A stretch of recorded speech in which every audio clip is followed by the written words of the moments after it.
Chapter 2. Ghosts of the Fallout. You will hear in this video.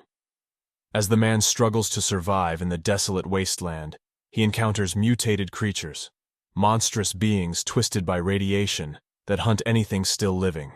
His days are spent scavenging for food and avoiding these horrors, while his nights are haunted by vivid nightmares of his lost family, their voices calling out to him from beyond the grave. The line between reality and hallucination blurs as he begins to see their ghostly figures in the corners of his vision, whispering accusations and pleading with him to join them in death. He stumbles upon a decaying bunker filled with the last survivors, but they have succumbed to madness and cannibalism, forcing him into a brutal fight for his life. Part 1. The Wasteland. The city sprawled before me, a desolate canvas of devastation. The once bustling streets had become a graveyard of cracked asphalt and skeletal buildings. Each step I took stirred clouds of ash around my boots, the silence only interrupted by the distant groans of a world succumbing to decay. Hunger clawed at me with a relentless edge, a constant reminder of my fight to stay alive. Every scavenged can or bottle of water felt like a small victory, but the brief relief was quickly overshadowed by the contamination. Twisted, corroded, and foul. My stomach throbbed with a persistent ache, a dull pain that mirrored the emptiness of the world around me. I navigated the rubble-strewn streets, trying not to focus on the skeletal remains scattered among the ruins. The dead were everywhere, their bones bleached by the harsh sun, or blackened by the infernos that had engulfed the city. Each skeletal figure seemed to whisper stories of lives abruptly ended, and the weight of that realization pressed heavily on me. As dusk approached, the air grew colder, the sky darkening to a sickly gray that bathed the city in a morbid twilight. The silence deepened, becoming almost tangible, while the shadows lengthened into grotesque shapes that seemed to leer at me from every corner. I spotted a building that appeared relatively intact, a small two-story structure, with a roof still mostly intact. The door hung off its hinges, but it promised some protection from the encroaching night. I pushed it open and stepped inside, my footsteps echoing through the empty space. The interior was a chaotic mess of overturned furniture and scattered debris. A room at the back seemed the least damaged, with a bed still usable, and a dresser overturned but otherwise intact. I wedged the dresser against the door, hoping to keep out any unwanted visitors, and collapsed onto the bed. Exhaustion weighed me down, pulling me into a fitful sleep. The darkness outside was impenetrable, and the silence within was absolute, a void stretching endlessly, filling the room with an oppressive heaviness. My mind raced with thoughts of the world outside, the horrors I had witnessed, and the fear that this nightmare might never end. Sleep was elusive. When it came, it was troubled, filled with nightmarish visions of my family, their faces twisted in agony as flames consumed them. Their screams echoed relentlessly in my ears. I jolted awake, heart pounding, body drenched in sweat. The room felt even more suffocating now, the silence interrupted only by the faint creaking of the house settling around me. I sat up, trying to steady my breathing, but the fear was unrelenting. It felt like something was lurking just beyond the edge of my vision, an intangible presence I couldn't fully identify but could sense with every fiber of my being. I glanced around the room, the shadows seeming to pulse and shift in the dim light filtering through the broken windows. Then I heard it, a faint, almost imperceptible whisper. At first I thought I was imagining it, but as I strained to listen, it became clearer, more distinct. A voice, low and guttural, spoke in a language I didn't understand. My blood ran cold, fear spiking through me like a jolt of electricity. I was not alone. I grabbed a broken chair leg from the corner, clutching it tightly in my trembling hands. The whispering grew louder, more insistent, filling the room with a malevolent presence. I pressed my back against the wall, eyes darting around the darkened space, searching for the source of the sound. The shadows seemed to grow darker, thicker, as if they were alive, closing in around me. The whispering transformed into a growl, a low, rumbling sound vibrating through the walls and floor. My heart pounded, each beat a thunderous reminder of my vulnerability. I tried to convince myself it was just my imagination, a trick of the mind fueled by stress and exhaustion. but the growl persisted, and I couldn't shake the feeling that something was coming for me. The air felt suffused with a palpable dread, and my legs felt like lead, refusing to move. My mind raced with thoughts of what might be lurking just beyond the edge of darkness. Suddenly, there was a sound from the doorway, a scraping, dragging noise that made my blood run cold. I turned, breath catching in my throat. The doorway was cloaked in deep shadow, but I could make out a figure emerging from the darkness. It was vaguely human but distorted, twisted in a way that defied logic. My mind struggled to process the sight before me. The figure was hunched, its skin pale and stretched tight over a skeletal frame. Its eyes were hollow, black pits that seemed to absorb the light, and its mouth was a gaping maw filled with jagged teeth. The creature moved with an unnatural, jerky gait, its limbs elongated and grotesque. I was paralyzed, unable to move or cry out. The creature stopped a few feet away, its head tilting as it regarded me with unsettling curiosity. The growling continued, a low, rumbling sound that seemed to come from deep within. The fear was overwhelming, a primal terror that left me gasping for breath. I wanted to run, to escape, but my body refused to obey. The creature took a step closer, and I could see the faint glimmer of moonlight reflecting off its twisted, pallid skin. It was almost as if the darkness was reaching out to me, drawing me into its embrace. With a sudden, horrifying movement, the creature lunged at me. I swung the chair leg in a desperate attempt to fend it off, but it was too late. The creature's cold, bony hands closed around my throat, squeezing with a strength that was both unnatural and terrifying. I struggled, vision blurring as the pressure increased. My mind raced with thoughts of escape, but the darkness was closing in, and I could feel myself slipping away. As consciousness began to fade, I clung to the last remnants of my sanity, desperately hoping I would survive this nightmarish encounter. The last thing I remember before everything went black was the creature's hollow eyes, staring into mine with a predatory intensity that promised a fate worse than death. Part 2.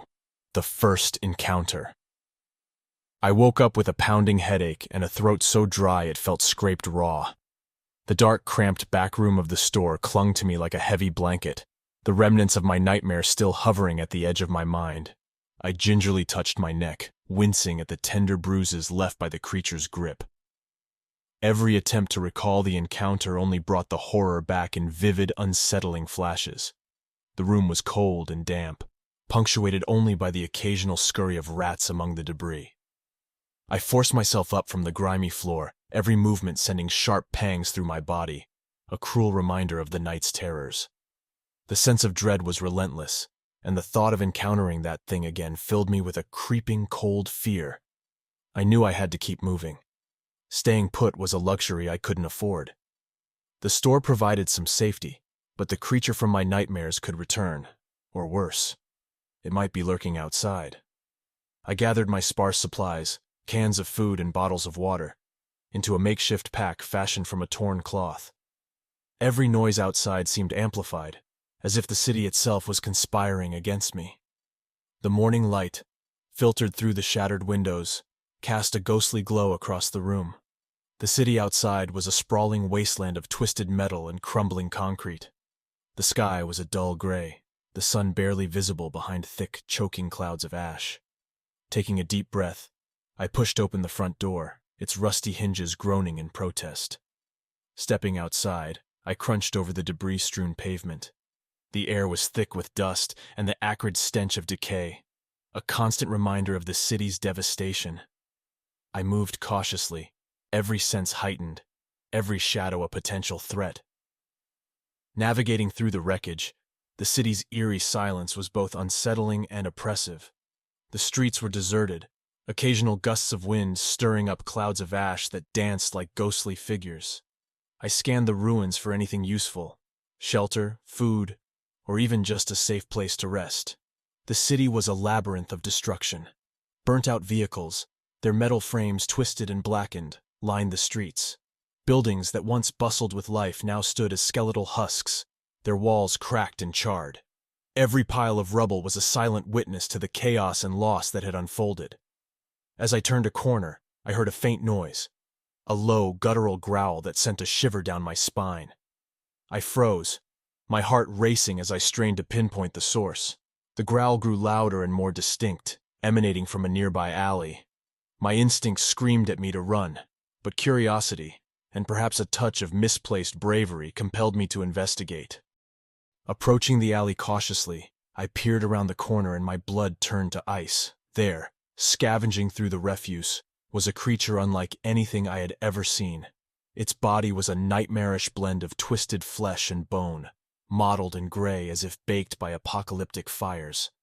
Its eyes were dark pits, devoid of emotion, and its mouth was a gaping maw filled with jagged teeth. The creature moved with a jerky, unnatural gait, its limbs elongated and grotesque. It was both terrifying and pitiful, a mockery of the life that once thrived in this city. I watched in horror as it rummaged through the debris, its movements erratic and frantic. The growling continued, a low, throaty sound that resonated with primal fear. I knew I had to act quickly.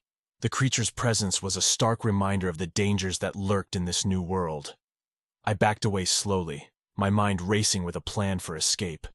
My breath came in ragged gasps, each step feeling like a monumental effort. I had just turned to leave when a loud clanging noise echoed. A metal can had fallen to the pavement.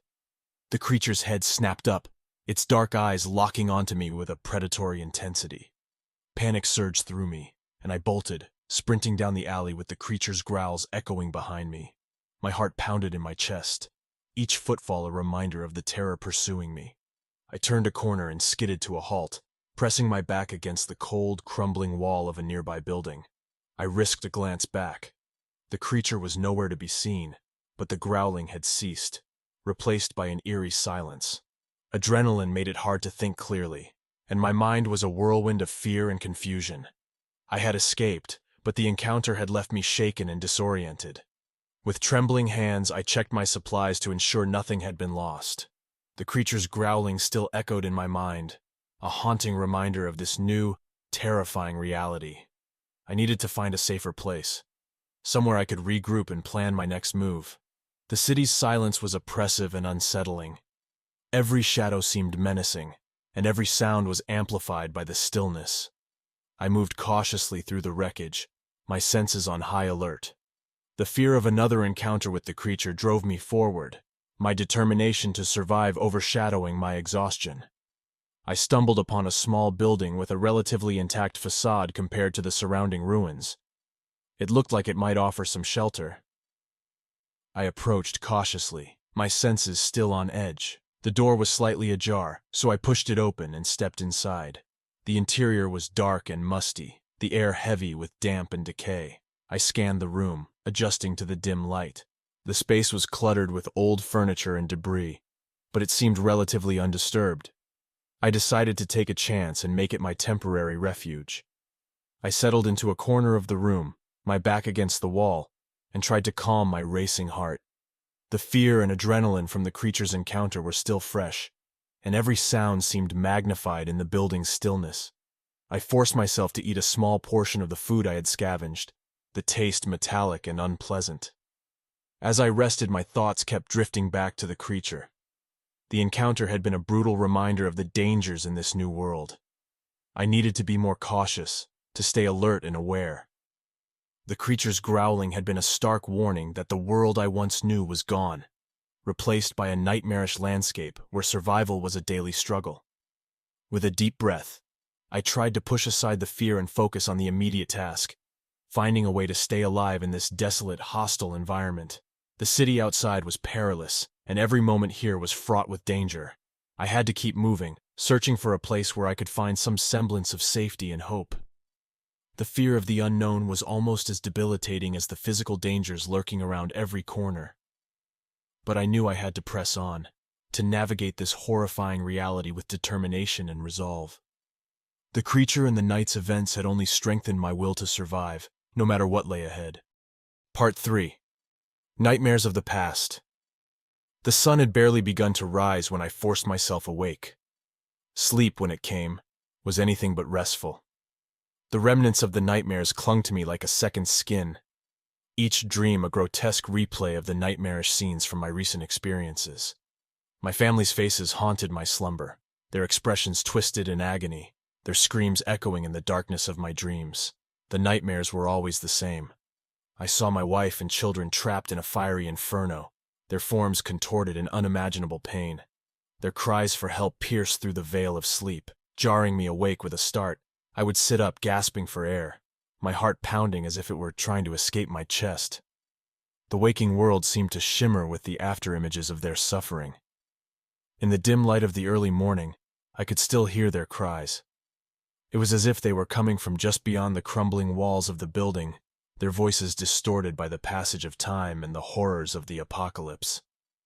I shuddered, pulling the thin blanket closer around me, trying to ward off the cold and the creeping terror that seemed to seep into my very bones. As I prepared to leave the building, I couldn't shake the feeling that the boundary between my dreams and reality was growing increasingly porous.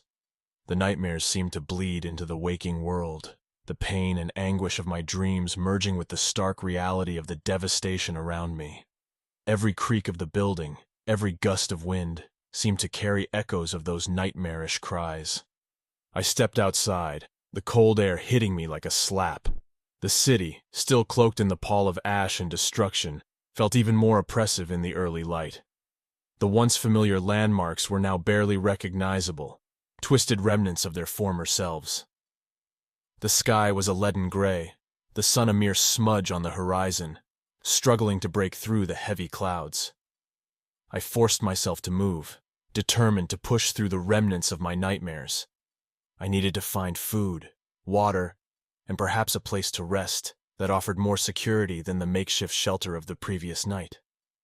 As I walked through the desolate streets, the weight of the previous night's horrors seemed to press down on me, each step a reminder of the loss and despair that had become my new reality. My mind was a whirlwind of memories and fears. I tried to focus on the task at hand, but the images of my family's suffering persisted, a relentless specter haunting my every thought. The streets were eerily silent, the occasional sound of my footsteps the only noise in the deserted city. The destruction was complete and thorough. The city's lifeblood had been drained away, leaving only a ghostly shell behind. I approached what remained of a small park, its playground equipment twisted and broken, a testament to the abrupt end of the life that had once thrived here. The slide was bent out of shape, and the swings hung motionless, their chains rusted and frayed. It was a scene of quiet desolation, a stark reminder of the innocence that had been lost. In the center of the park, I found a small fountain, its once clear water now a stagnant pool of grime and debris. I crouched beside it, the reflection of the ruined city in the murky water adding to the sense of surreal horror. The park, once a place of laughter and joy, was now just another part of the wasteland, a silent witness to the apocalypse. As I searched for any usable items among the debris, I felt a chill run down my spine.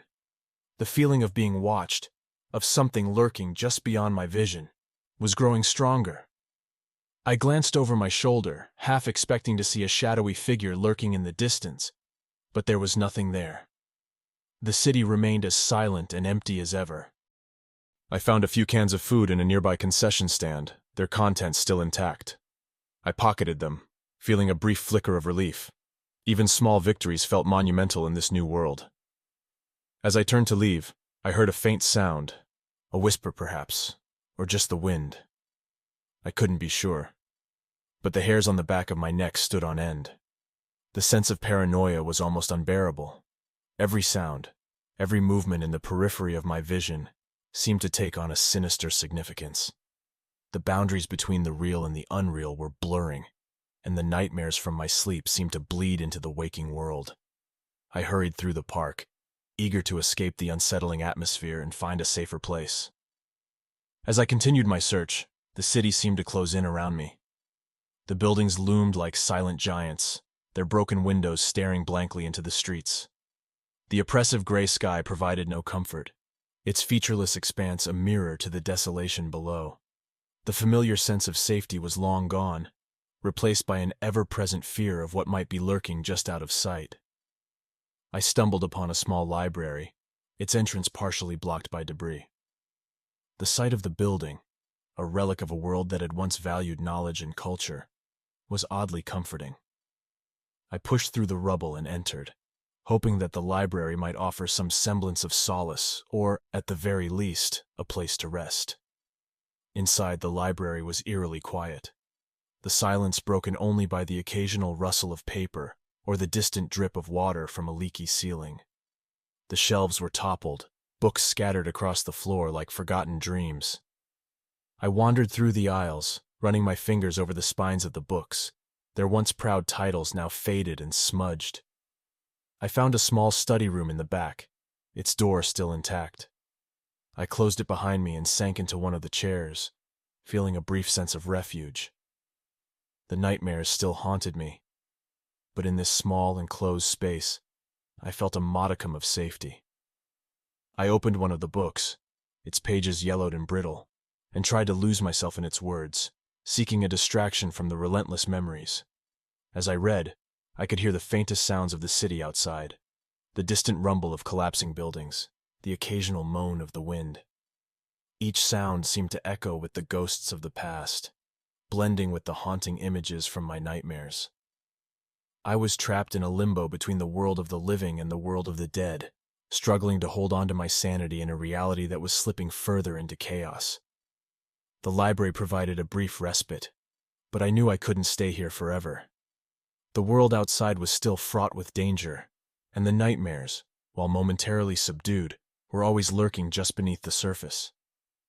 I had to keep moving, keep searching for something, anything, that would give me a reason to keep going. As I prepared to leave the library, I took one last look around, a sense of melancholy settling over me. The books, the once sacred spaces of knowledge and learning, were now just another part of the wasteland. I stepped back into the city, the weight of my nightmares still heavy on my shoulders, and continued my journey through the desolation, searching for a glimmer of hope in a world that seemed determined to crush it. Part 4. The Phantom Voices. The day was fading fast, the gray light of the early evening casting long, eerie shadows across the cityscape. The oppressive silence that had been my constant companion seemed to grow heavier as the light dwindled. The air was thick with a sense of foreboding, and the chill that crept into my bones made every movement feel labored. I was exhausted, but I couldn't stop. I had to keep moving. As I wandered through the skeletal remains of a once bustling shopping district, I began to hear faint, almost imperceptible sounds. At first they were nothing more than whispers carried by the wind. I tried to convince myself they were just my imagination playing tricks on me, but the sounds grew clearer, more distinct. They were voices, soft, pleading, and unmistakably human. I stopped in my tracks, my heart hammering in my chest. The voices seemed to come from all directions, a disembodied chorus of anguish and desperation. I strained my ears, trying to pinpoint their source, but the sound was elusive, shifting with the wind and blending with the creaking of the abandoned buildings. The whispers seemed to echo through the hollow streets, growing louder and more insistent as I moved forward. My initial reaction was a mix of relief and fear.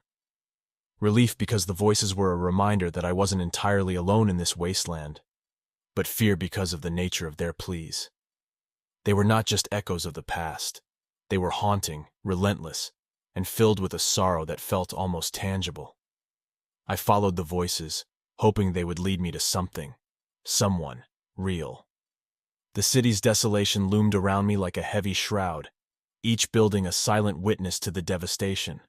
The storefronts were empty, their windows shattered or boarded up. The streets were littered with debris, a testament to the chaos that had unfolded. Yet amid the ruin, the voices persisted, guiding me deeper into the heart of the desolation. The deeper I ventured, the more disoriented I became. The voices seemed to come from inside my own head, their whispers intertwining with my thoughts. They called out to me with familiar tones, my wife's soothing voice, my children's playful laughter, interspersed with cries of pain and despair. The blending of these sounds created a disorienting cacophony, making it difficult to separate reality from the hallucinations that plagued me. In my desperation, I stumbled into an old diner, its sign hanging precariously from one corner. The building was intact, although the interior was coated in a thick layer of dust and grime. I pushed open the door, the hinges squealing in protest, and stepped inside. The diner, frozen in time, seemed like a ghostly relic of a world that had vanished overnight. The tables and chairs were covered in a fine layer of ash, and the counter was cluttered with debris. I sat down at one of the tables, trying to catch my breath and make sense of the voices that continued to torment me. The whispers were louder now, filling the small space with an oppressive atmosphere. I could hear them more clearly, their tones a mixture of hope and despair. They seemed to come from everywhere and nowhere, a symphony of sorrow that played just beneath the surface of reality. As I listened, the whispers began to form coherent words, fragments of sentences that seemed to call out to me specifically. They spoke of lost families, broken promises, and a world that had been torn apart. Each word was a reminder of my own loss, a constant echo of the life I had once known. I tried to focus on the voices, hoping they would lead me to some semblance of hope or understanding. But instead, they seemed to draw me further into a state of confusion and dread. The lines between the whispers of my past and the reality of the present began to blur, creating a nightmarish landscape where nothing was as it seemed. The diner's ambiance, with its eerie quiet and ghostly remnants of a bygone era, only intensified my sense of unease. The voices, now seemingly coming from the very walls of the building, grew more insistent, their pleas becoming increasingly desperate.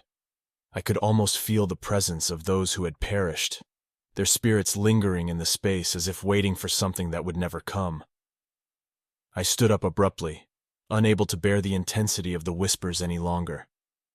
The atmosphere in the diner was suffocating, and I needed to escape the oppressive weight of the voices. As I left the building, the whispers seemed to follow me, growing fainter but no less haunting. Outside, the sky was darkening, and the city seemed to close in around me. The shadows lengthened, distorting the remnants of the buildings into grotesque shapes. The oppressive silence of the streets was punctuated by the occasional distant sound, an echo of collapse or the whisper of wind against the ruins. I continued through the streets, the whispers gradually fading into the background as I pushed forward. The haunting voices were replaced by the harsh reality of the city's destruction, but the emotional toll of the encounter lingered. The experience had left me shaken, my mind reeling from the interplay between the supernatural and the tangible horrors of the world around me. As I walked, I couldn't shake the feeling that I was being watched. The sensation was unsettling, a constant reminder that I was alone in a world that had become a twisted reflection of itself. The city, with its ghostly remnants and haunting whispers, was a constant reminder of the fragility of human existence and the thin veneer separating reality from the supernatural. The encounter with the phantom voices had left a mark on me, a reminder of the profound isolation and loss that pervaded this new world. Each step I took through the desolate streets was accompanied by the echo of those whispers, a haunting reminder of the ghosts that lingered in the fallout of the apocalypse. Part 5. The Dead City. As darkness fully enveloped the city, the landscape seemed to transform into an even more macabre version of its former self. The oppressive silence was now punctuated by the occasional eerie creak or distant thud, noises that seemed out of place in the stark emptiness. I trudged through the streets, my flashlight cutting a narrow beam through the heavy gloom. The once familiar skyline was now a jagged silhouette against a sky permanently smeared with the color of desolation. I ventured deeper into what remained of the city's center, an area I had avoided until now, believing it to be too dangerous. But with no clear direction and the constant pressure of survival weighing heavily on me, I decided to face the heart of the ruin. The once bustling business district was now an apocalyptic tableau, filled with skeletal buildings and abandoned vehicles frozen in their final moments of chaos. Walking down the main thoroughfare, the scent of decay was unmistakable, an acrid stench that mingled with the metallic tang of ash and soot. The buildings loomed like decaying giants, their facades scarred by the explosions and fires that had swept through. The shattered windows formed jagged eyes staring blankly into the street, a haunting reminder of the life that had once thrived here. The street itself was littered with debris, broken glass and twisted metal. Cars were abandoned in haphazard rows, their once proud forms now twisted wrecks. I carefully navigated through the wreckage, my footsteps crunching on the shattered remnants of the world that had been. The stillness was profound, the kind that makes every small sound seem like an intrusion. I felt as though I was trespassing in a place where time had come to a standstill, and the dead were my only witnesses. As I turned a corner, I found myself in front of a large, decrepit office building. The glass doors were blown out, and the lobby beyond was a chaotic mess of overturned furniture and scattered papers. I hesitated for a moment, then pushed through the doorway, entering the cavernous space. The air inside was thick with dust, the once polished floors now covered with grime and debris. The lobby was eerily quiet, the silence broken only by the occasional drip of water from a broken ceiling pipe. The faint light from the broken windows cast long, distorted shadows that danced across the walls. I scanned the room, noting the scattered documents and personal effects left behind in the haste of evacuation. The remnants of lives interrupted were a stark reminder of the personal stories that had ended in this place. I wandered through the building, moving cautiously from room to room. Each office was a ghostly echo of its former self, with desks littered with papers, broken computers, and discarded coffee cups. The desolation of the building was overwhelming, each space frozen in a moment of abandonment. I could almost hear the faint echoes of conversations that had once filled the air, now replaced by an oppressive silence. I ascended to the upper floors, drawn by a strange compulsion to explore the entirety of the building. The stairs creaked under my weight, each step a reminder of the fragile nature of the structure. The higher I went, the more the building seemed to deteriorate, with walls cracked and ceilings sagging. The upper floors were darker, illuminated only by the sporadic light filtering through broken windows. On one of these floors, I found what appeared to be a small conference room. The table was set with chairs, as if waiting for a meeting that would never occur. Papers were strewn across the table, and a large map of the city was pinned to the wall, marked with various notes and annotations. I approached the table, my flashlight revealing the details of the map. It was a haunting reminder of the city's pre-catastrophe planning, now rendered irrelevant by the destruction. As I examined the map, I heard a sound that froze me in my tracks. It was a faint, muffled noise, almost like the sound of someone moving in the next room. I held my breath, straining to hear. The sound was irregular, almost rhythmic, like the faint tapping of something against a surface. I turned off my flashlight, plunging the room into darkness, and moved cautiously toward the source of the noise. The sound led me to a nearby office, its door partially ajar. I peered through the gap, my eyes adjusting to the dim light. Inside, I saw nothing out of the ordinary, just overturned furniture and scattered debris. The noise had stopped, leaving only the eerie quiet of the abandoned space. I stepped inside, my flashlight once again casting its beam around the room. The faint sound had been a figment of my imagination, perhaps a result of the building settling or the wind interacting with the damaged structure. But as I turned to leave, I caught sight of something that made my blood run cold. In the corner of the room, partially obscured by debris, was a figure. Human, but unnervingly still. I moved closer, my flashlight illuminating the form. It was a corpse, its face twisted in a final expression of terror. The body was partially decomposed, its clothing tattered and stained. The sight was a brutal reminder of the personal tragedies that had occurred in the wake of the disaster. I stumbled back, the image of the corpse searing itself into my memory. The horror of it all was almost too much to bear. I had seen countless signs of death and destruction, but this was a stark and intimate encounter with the human cost of the catastrophe. I felt a surge of nausea and dizziness, struggling to maintain my composure. As I made my way out of the building, the weight of the encounter pressed heavily on me. The city, with its ghosts and remnants of a world lost, seemed even more oppressive. I was reminded once again of the isolation and despair that pervaded this new reality. The building, like the rest of the city, was a monument to the past, a past that was now a distant memory, overshadowed by the harshness of the present. I continued my journey through the city, each step a reminder of the enormity of the tragedy that had befallen the world.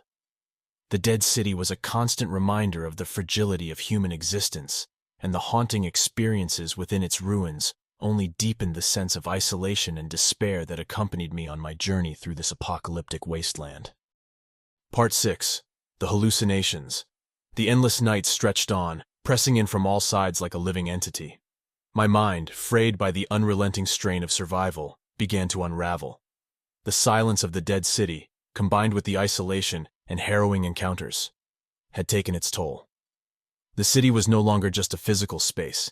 It had become a labyrinth of my fears and anxieties. I had taken refuge in an abandoned apartment building, hoping to find some semblance of safety amid the ruins.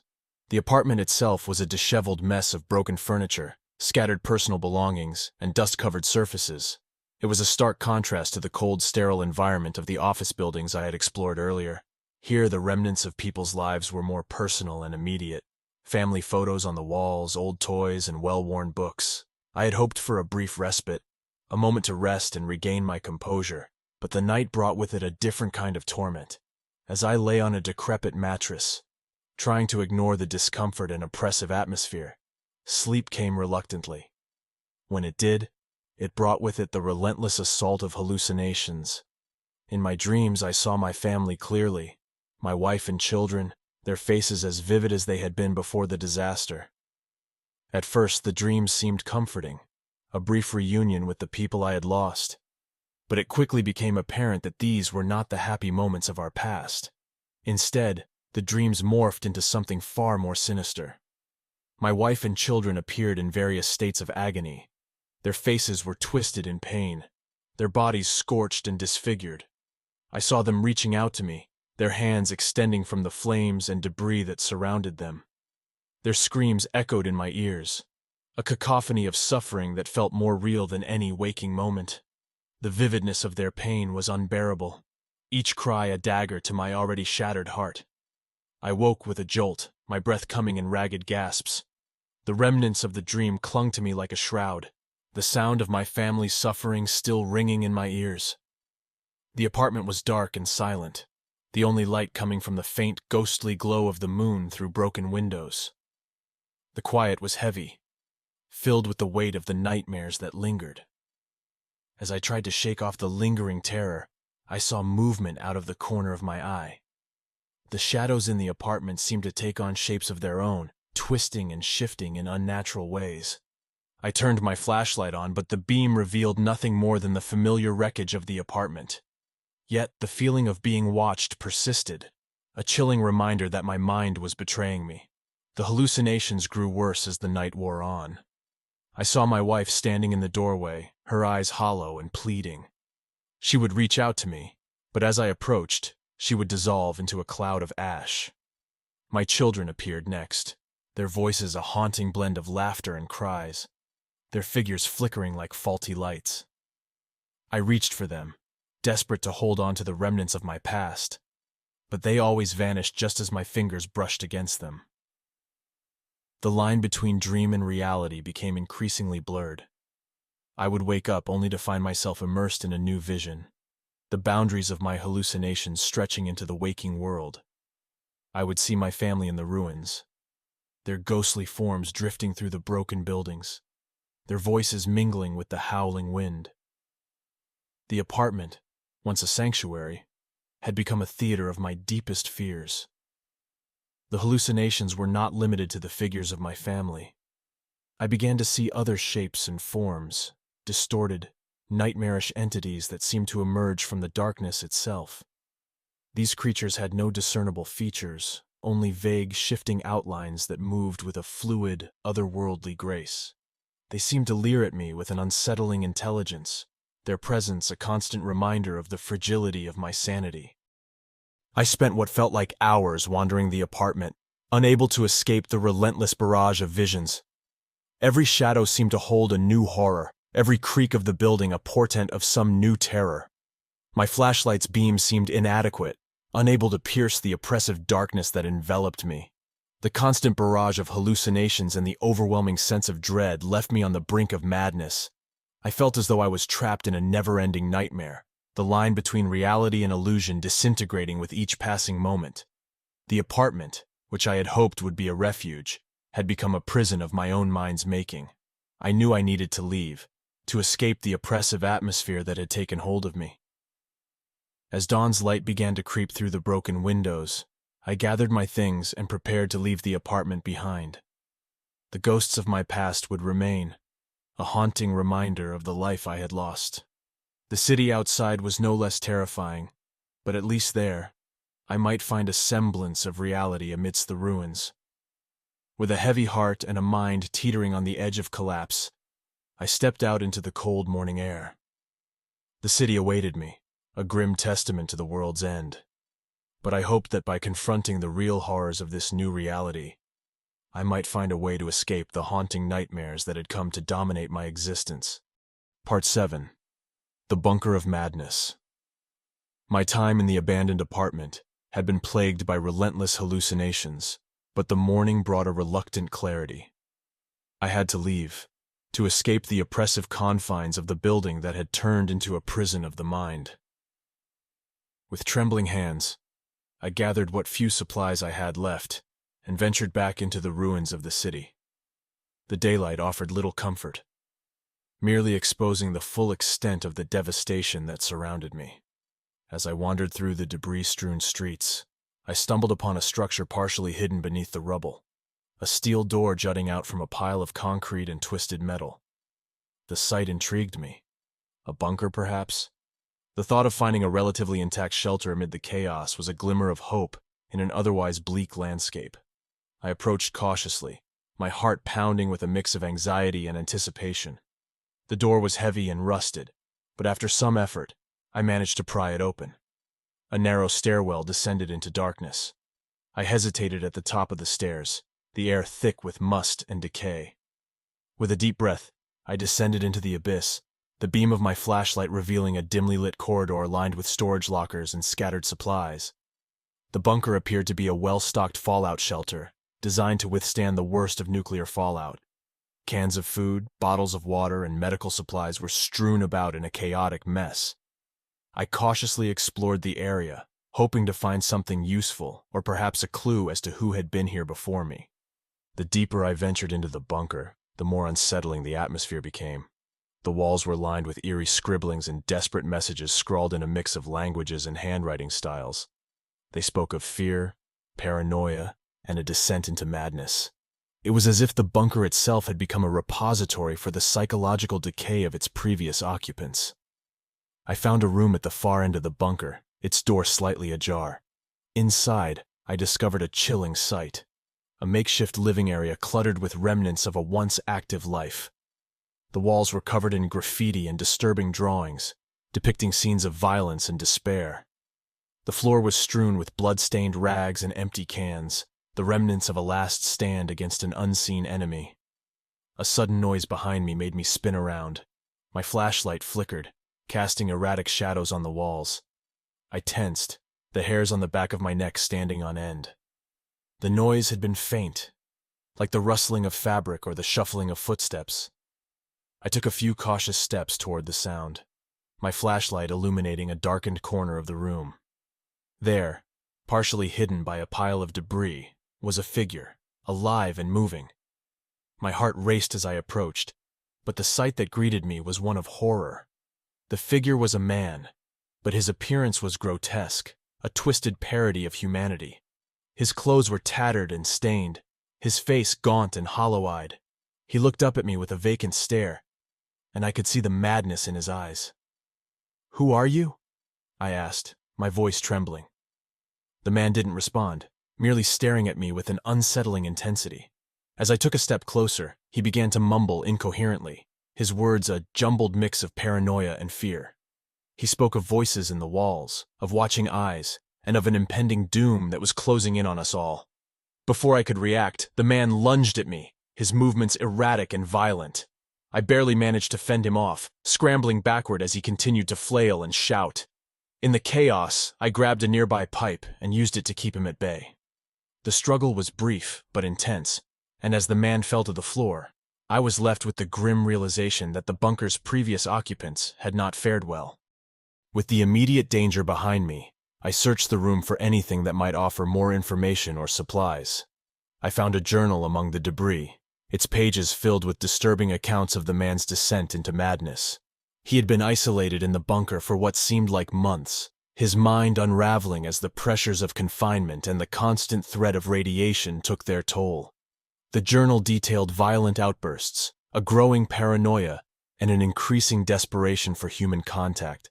It was a harrowing account of how isolation and fear had driven someone to the brink of insanity. As I read through the entries, I realized that I was witnessing a tragic and all too common outcome of the apocalypse, a descent into madness driven by isolation and despair. The more I read, the more I felt the weight of the bunker's grim history. The realization that others had faced similar horrors, that they had suffered and succumbed to the same fears that now plagued me, was almost too much to bear. The bunker, which had seemed like a sanctuary, was revealed to be a tomb of despair, a place where hope had been extinguished. Determined to escape the oppressive atmosphere of the bunker, I gathered what supplies I could and prepared to leave. The encounter with the madman and the grim contents of the journal had left me shaken, but I knew I had to move on. The bunker had offered no salvation, only a grim reminder of the cost of isolation and fear. I ascended the stairs, the weight of the bunker's dark history heavy on my shoulders. The city outside awaited, a grim landscape of destruction and despair. As I stepped out into the cold, harsh daylight, I felt a renewed sense of urgency. The horrors of the bunker had only reinforced the need to keep moving, to find a way to survive in this new, unforgiving world. With a final glance at the bunker's entrance, I turned and began my journey once more. The city was vast, filled with dangers and uncertainties, but I knew that I had to continue forward. The bunker had been a dark chapter in my journey, but the road ahead promised new challenges and perhaps a glimmer of hope amid the desolation. Part 8. The Cannibals. The open sky was a harsh contrast to the claustrophobic confines of the bunker, but the sight of the ruined cityscape before me did little to alleviate the crushing weight of my recent experiences. The daylight offered a cold, indifferent brightness, illuminating the devastated streets with a stark clarity that felt almost accusatory. I pressed forward through the debris, determined to find something, anything, that might lead to a semblance of hope or safety. My path led me to a series of interconnected underground tunnels. They were part of a network that once served as maintenance and service passages beneath the city. The entrance was partially obscured by rubble, but I managed to clear a path and slip inside. The tunnels were dark and damp, their walls slick with a layer of grime and decay. The air was stale, carrying an acrid odor that spoke of rot and neglect. As I ventured deeper into the tunnels, I noticed signs of recent human activity: discarded food wrappers, empty bottles, and the occasional footprint in the dust. I approached with caution, my flashlight casting erratic shadows that seemed to move and shift with every step. The silence was oppressive, broken only by the occasional drip of water or the distant, echoing scuttle of unseen creatures. My sense of unease grew as I continued through the tunnels. The oppressive darkness seemed to close in around me, and the claustrophobic atmosphere was almost suffocating. It was in this disorienting environment that I encountered something both horrifying and unexpected. The sound of low, guttural voices reached my ears, growing louder as I approached a large, steel-reinforced door. The door was ajar, and I hesitated for a moment before pushing it open. Inside, I found a scene that defied belief. The room was a grotesque blend of makeshift living quarters and a horrifying display of survival. A group of people, their clothes ragged and their faces gaunt, were huddled around a fire pit, cooking what appeared to be a meal. The sight was nauseating. What I initially assumed to be meat was disturbingly raw and unrecognizable. As I stepped further into the room, my flashlight revealed the horrific truth. The meat was not some unidentifiable animal, but the remains of other humans. The reality of what I was witnessing hit me like a punch to the gut. These survivors had turned to cannibalism, driven to the brink by the desperate circumstances of their new world. The cannibals' eyes were wild, their expressions a mixture of hunger and madness. They looked up as I entered, their faces illuminated by the flickering firelight. I froze, my heart pounding in my chest. The tension in the room was palpable, a silent acknowledgement that I was an intruder in their twisted domain. One of the cannibals, a gaunt figure with hollow eyes and a ragged beard, stood up, his movements slow and deliberate. He held a makeshift weapon, a rusted pipe, and advanced toward me with a menacing gait. His eyes locked onto mine, a predatory glint evident in his gaze. I realized that I had stumbled upon their food source, and they would not take kindly to a new, unwelcome guest. I instinctively reached for my own weapon, a blunt object I had scavenged from the rubble. A tense standoff ensued, the two of us locked in a silent battle of wills. The other cannibals began to rise from their seats, their movements slow and deliberate, but filled with an unsettling hunger. Their eyes followed me with a mix of curiosity and malice. I knew I had to act quickly. Without warning, I swung the pipe in a wide arc, catching the advancing cannibal off guard and sending him sprawling to the floor. The clang of metal against metal reverberated through the room, and the cannibals let out a collective, guttural roar of anger and surprise. Panic surged through me as I backed toward the door, my heart racing. The cannibals began to close in, their movements increasingly erratic and aggressive. I ducked and dodged, using the narrow space to my advantage as I fought my way toward the exit. My flashlight bobbed and flickered, casting chaotic shadows that seemed to dance with malevolent intent. The struggle was frantic, a desperate fight for survival against a group of people who had been twisted by their circumstances into something monstrous. The tunnels, once a potential escape route, now felt like a labyrinth of death. I had to find my way out before the cannibals could overtake me. With a final, adrenaline-fueled burst of speed, I made it out of the room and slammed the door shut behind me. The noise of the cannibals' enraged shouts echoed through the tunnels, a grim reminder of the danger I had narrowly escaped. I didn't stop to catch my breath. I pushed forward through the darkened passages, determined to put as much distance between myself and the cannibals as possible. Emerging into the daylight was a bittersweet relief. The sun's harsh light was a stark contrast to the oppressive darkness of the tunnels. I stumbled out into a crumbling street, my body trembling from the exertion and the shock of what I had witnessed. The city around me was still a wasteland, but the immediate threat of the cannibals had been momentarily left behind. As I took a moment to gather myself, I realized that the dangers of this new world extended far beyond the mutated creatures and environmental hazards. The true horror lay in the desperation and depravity that had taken hold of humanity itself. The encounter with the cannibals was a grim reminder that survival often came with a price, and that in the depths of the apocalypse, the darkest monsters might be those that lurk within us all. With a heavy heart and a renewed sense of caution, I prepared to continue my journey through the devastated city. The challenges ahead were unknown, but I knew that I had to remain vigilant. The world had changed in ways I could scarcely comprehend, and the fight for survival was far from over. Part 9. The Survivor's Guilt. The air outside was harsh and unforgiving, and every breath I took seemed to be tainted with the acrid remnants of a world gone mad. The encounter with the cannibals had left me physically and emotionally scarred, but I knew that the only way forward was to keep moving. The city's desolation stretched out before me like a vast, uncharted wasteland, each street and building a silent witness to the catastrophe that had unfolded. I walked through the ruins with a heavy heart, the events of the past few days replaying in my mind. The bunker, the cannibals, the incessant voices, all of it was a relentless reminder of my isolation and the emotional chasm that had opened up within me. My thoughts frequently drifted back to my family, to the days when life was filled with warmth and laughter, now nothing more than distant memories amidst the ruins of civilization. It was during one of these contemplative moments that I stumbled upon a small, undamaged building. It was one of the few structures that had managed to withstand the devastation, standing defiantly against the wreckage surrounding it. The building was eerily quiet, its windows intact and its door ajar, as if inviting me in. I hesitated for a moment, then stepped inside, hoping for a brief respite from the harshness of the outside world. The interior was surprisingly intact, though covered in a thin layer of dust. It appeared to have once been a modest house, with furniture still in place and personal items scattered about. I approached a large mirror hanging on the wall, its surface marred by cracks but still reflecting my image.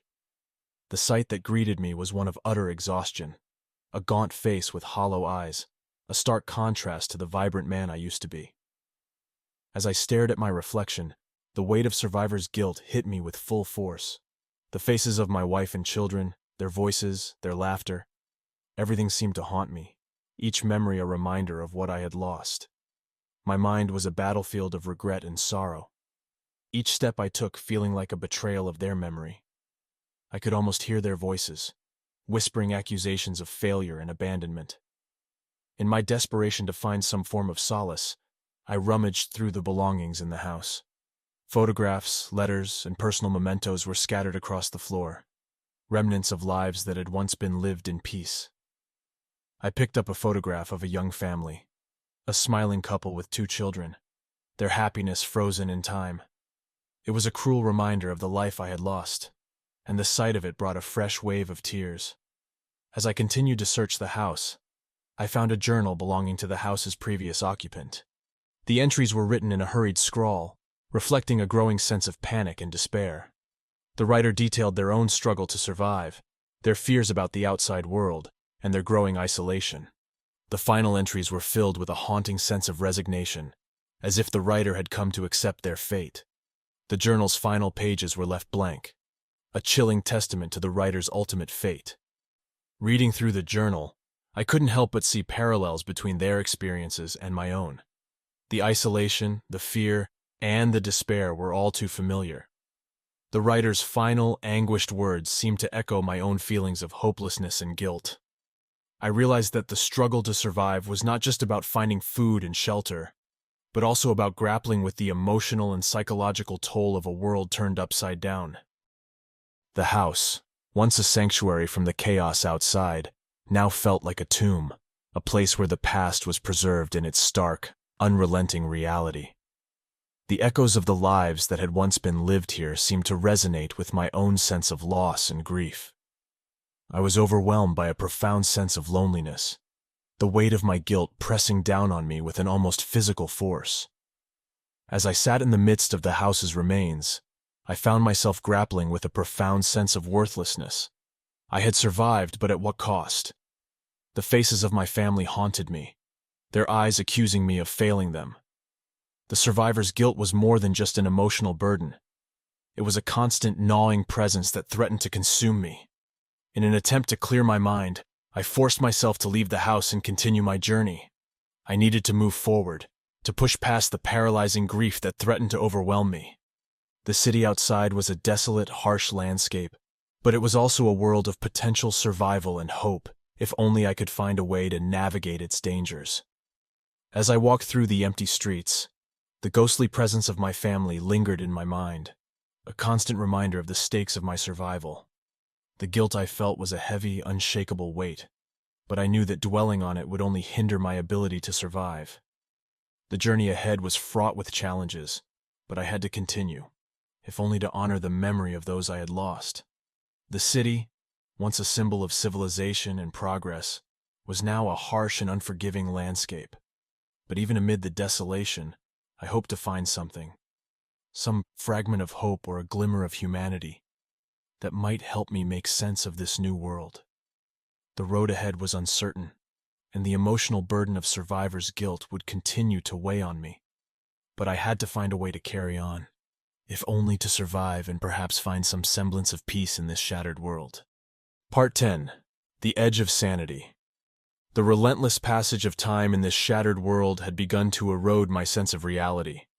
The constant reminders of my loss, combined with the physical and emotional toll of survival, left me teetering on the edge of sanity.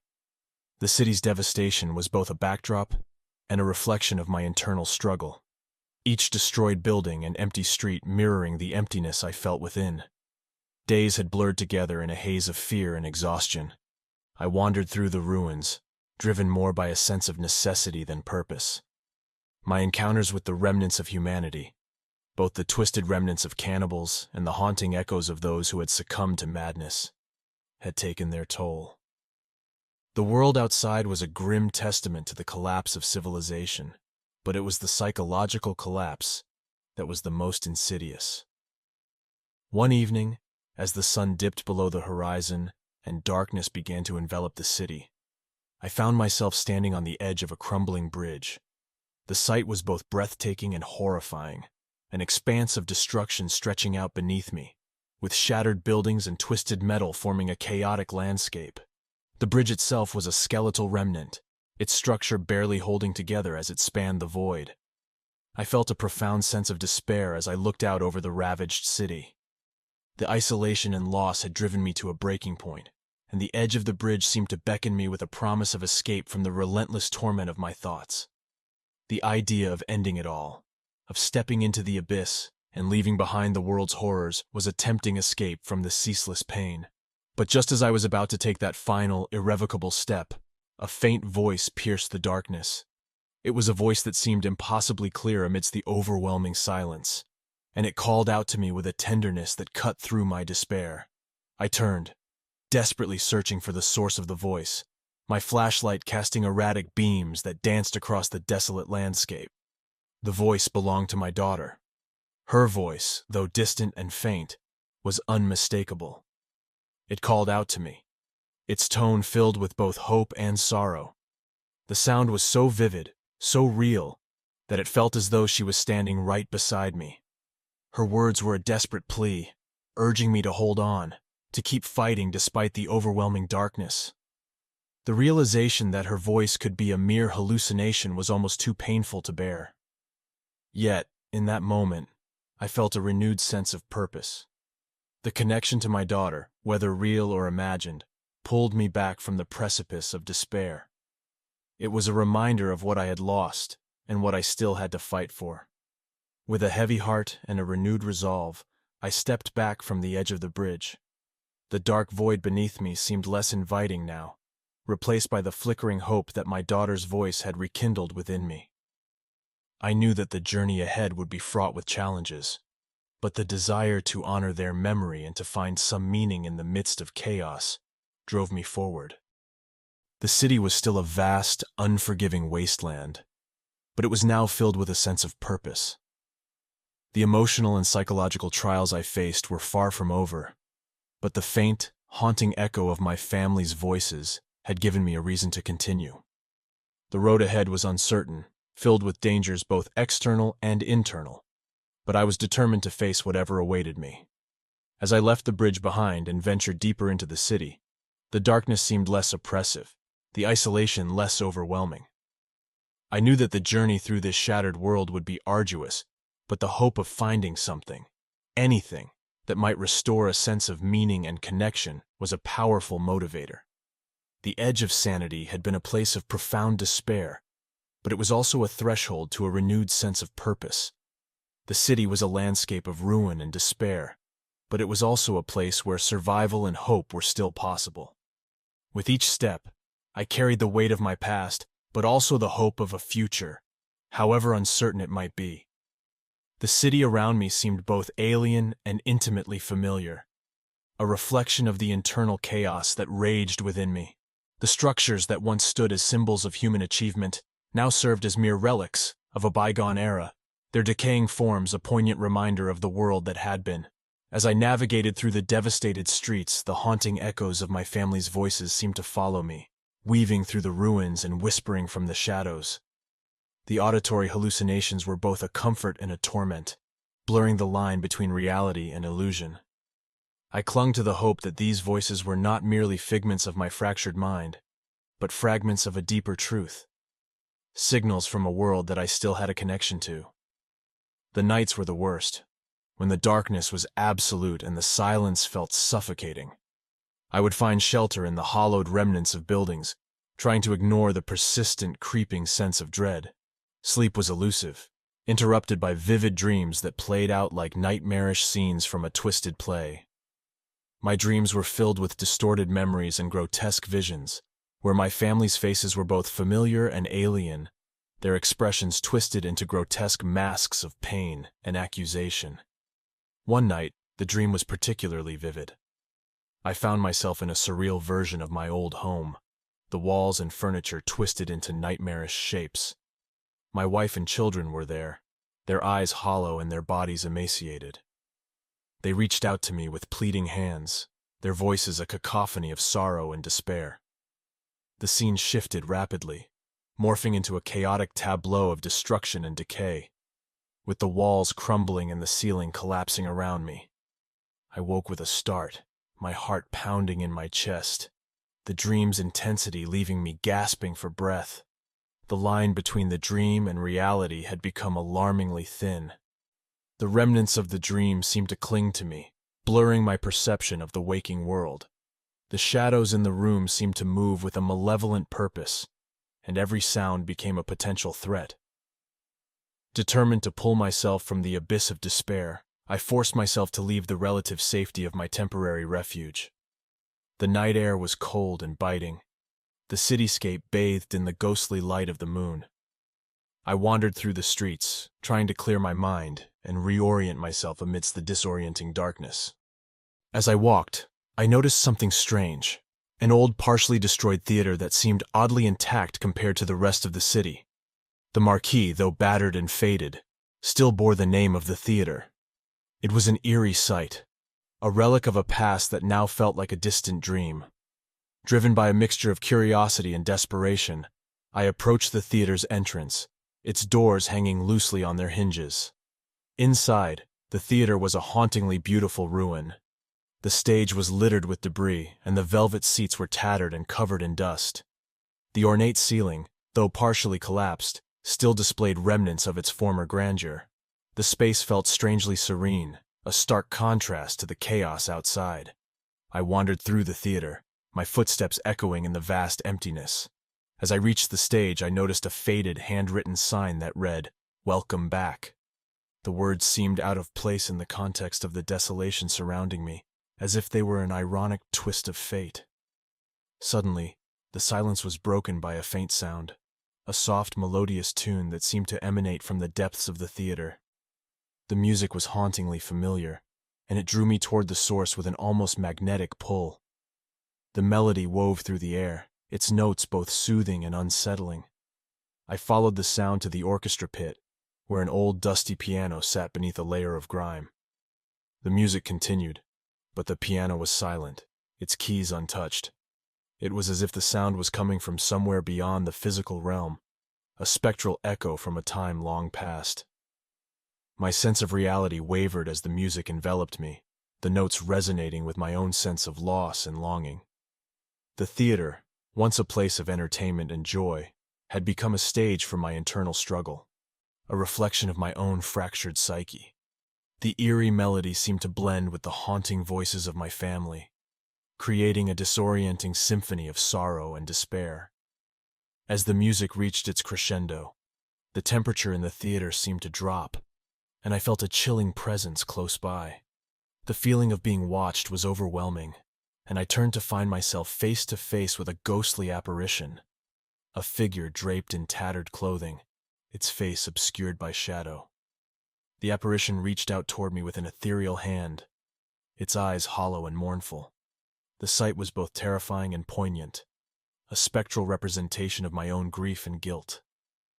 I felt a surge of panic, but also a profound sense of sadness and empathy.